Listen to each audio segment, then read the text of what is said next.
नमस्कार साथियों।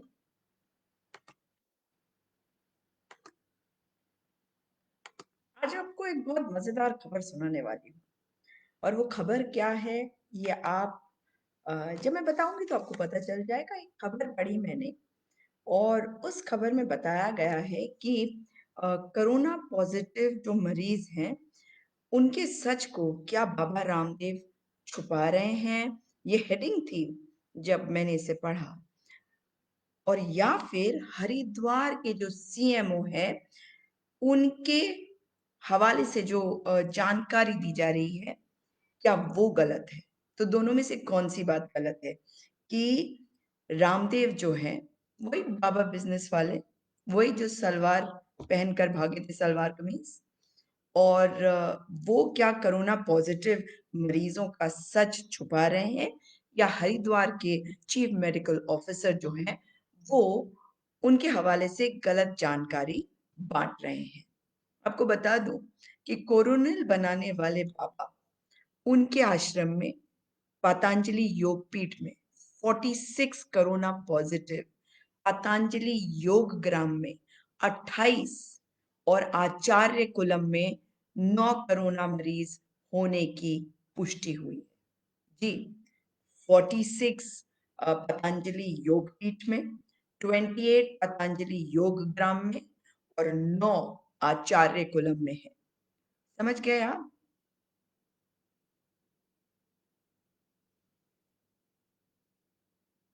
83। 83 का नंबर दे रही हूं मैं आपको। बाबा रामदेव के पतंजलि योग पीठ में ये समझ लीजिए कि कोरोना पहुंच गया है। और हरिद्वार के सीएमओ, उनका नाम जो बताया गया था, डॉक्टर शंभुनाथ झा।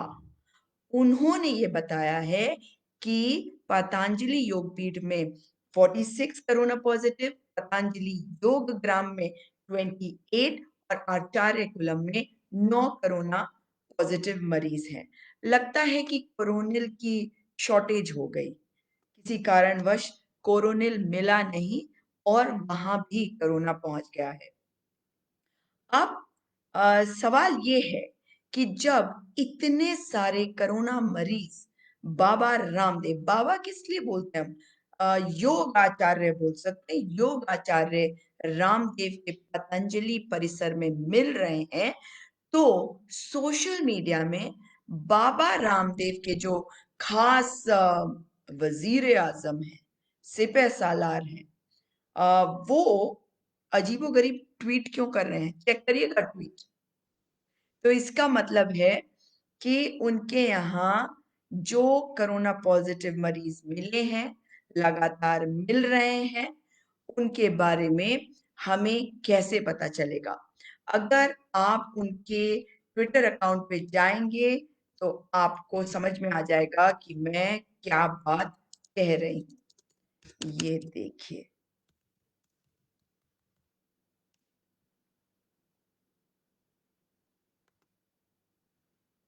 वैसे इनकी इतनी पैरोडी अकाउंट्स होती है कि इनको ढूंढना भी मुश्किल होता है। इनके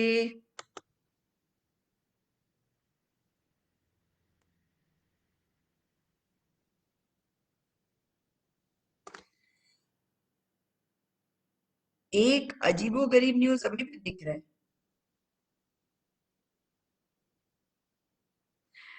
कि ये जो है ये बार-बार कोरोनिल की बात कर रहे हैं। एक किसी ने डाला हुआ है कि उनको भी कोविड हो गया है, बाबा बिजनेस वाले रामदेव, जो कोरोनिल दे रहे थे, वो कोविड वायरस से संक्रमित हो गए हैं। और अब खबर आ रही है कि जो संख्या मैंने आपको बताई थी, ये बढ़कर 100 के आसपास पहुंच गया है। बाबा बिजनेस वाले रामदेव के योग पीठ में, पतंजलि में 100 के करीब आंकड़ा पहुंच गया है कोरोना वायरस से संक्रमित लोगों का। अब ये आपको सोचना है कि आपको अपने बारे में सोचना है, इनके बारे में सोचना है या क्या करना है। क्योंकि बहुत आवश्यक है कि आप इस चीज़ को समझ लीजिए कि ये बीमारी है, इस बीमारी से कोई भी संक्रमित हो सकता है। और मैं यही भगवान से प्रार्थना करूँगी कि ये भी जल्दी ठीक हो जाए। लेकिन आज आप समझ गए, मैं आपको जो खबर दे रही थी, उस खबर की पुष्टि होती जा रही है कि बाबा रामदेव के पतंजलि में 100 के करीब कोविड पॉज़िटिव हो गए हैं और बाबा बिज़नेस वाले रामदेव खुद भी कोरोना पॉज़िटिव हो गए। अब सवाल ये उठता है कि क्या वे कोरोनिल लेंगे या इस वक़्त उनको दवाइयों की आवश्यकता होगी। मैं उम्मीद कर रही हूँ कि वो जल्द ठीक हो जाए क्योंकि योग को उन्होंने बहुत आगे तक पहुँचाया है। आप सबने उनके योगा कार्यक्रम देखे होंगे कभी टीवी पे, कुछ लोगों ने असली में, मगर वो ठीक हो जाएँ, उनके यहाँ जितने लोग हैं सब ठीक हो जाएँ। भई बीमारी से तो किसी दुश्मन को भी मौत नहीं आनी चाहिए, ये तो अपने लोग हैं। भले ही विचारधारा अलग है, भले ही नफ़रत की बातें करते हैं। लेकिन मैं उम्मीद कर रही हूँ कि ये जल्दी ठीक हो जाएँगे। आज एक दुखद खबर और आई है। हमारी पूर्व लोकसभा स्पीकर सुमित्रा महाजन जी की मृत्यु हो गई है। मैं अपनी श्रद्धा सुमन अर्पित करती हूँ और भगवान से प्रार्थना करती हूँ कि अपने श्री चरणों में उनको स्थान दे। लेकिन आप इस बात को समझिए कि कोरोना जो है बहुत खतरनाक बीमारी है। आज बहुत सारे टीवी चैनल्स पे कल कल परसों से मैं देख रही हूँ कि फार्मर्स मूवमेंट पर कॉन्स्टेंटली जो है एक पूरा का पूरा जिसे कहते हैं एक प्रोपेगेंडा चलाया जा रहा है कि इनको हटना चाहिए। इनको हटना चाहिए, मैं भी मानती हूँ, लेकिन इनको हटाने के लिए सरकार को आगे आना चाहिए। कौन लाया था 3 कृषि कानून? महामारी का इस्तेमाल किसने किया था? प्रधानमंत्री ने। प्रधानमंत्री को अब जाना होगा। 2024 बहुत दूर है और ये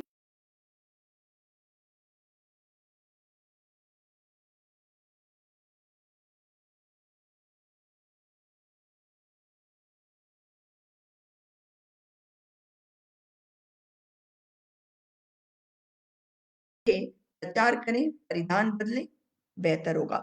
लेकिन देश को अपना काम करने दें, देश को आगे बढ़ने दें, जिस तरह से इन्होंने व्यवस्थाओं को त्रस्त कर दिया है, कम से कम वो ना हो।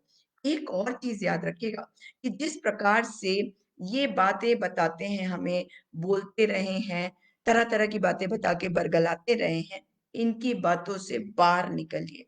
जितने भक्तगण हैं उनको भी कह रही हूँ, ट्रोल आर्मी तो वो फेक आईडीज़ हैं, उनको 2-2 रुपए मिलते हैं, वो आप इकट्ठे करते रहिए, लेकिन समझ-बूझ का इस्तेमाल करिए। आज एक टेलीविज़न चैनल पर बुलाया गया था मुझे अ, किसानों के बारे में बात करने के लिए, क्योंकि मैंने ये बात बोली थी कि हाँ, किसान आंदोलन खत्म होना चाहिए, तो ये उनके मतलब की बात नहीं थी, तो मुझे पता था कि ये मेरी आवाज़ को दबाएँगे।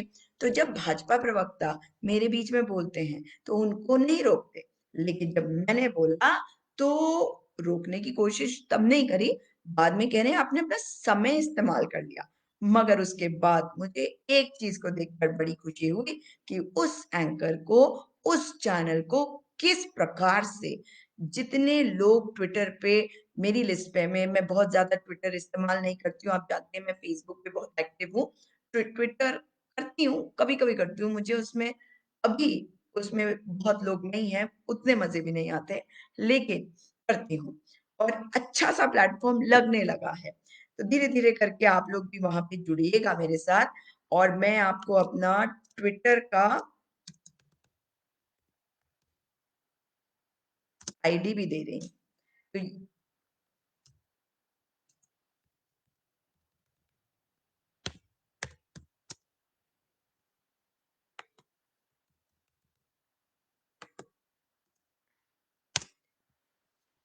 ये है मेरी ट्विटर आईडी।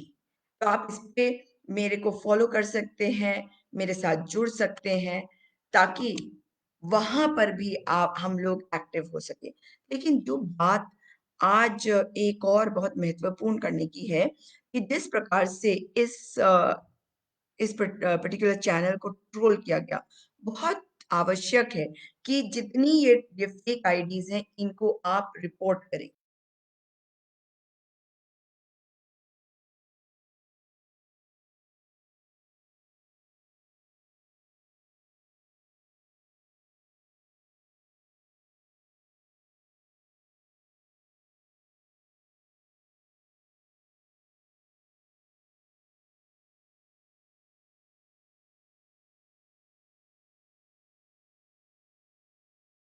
इसलिए आपको कहना चाहिए कि ये जो है, ये बेसिक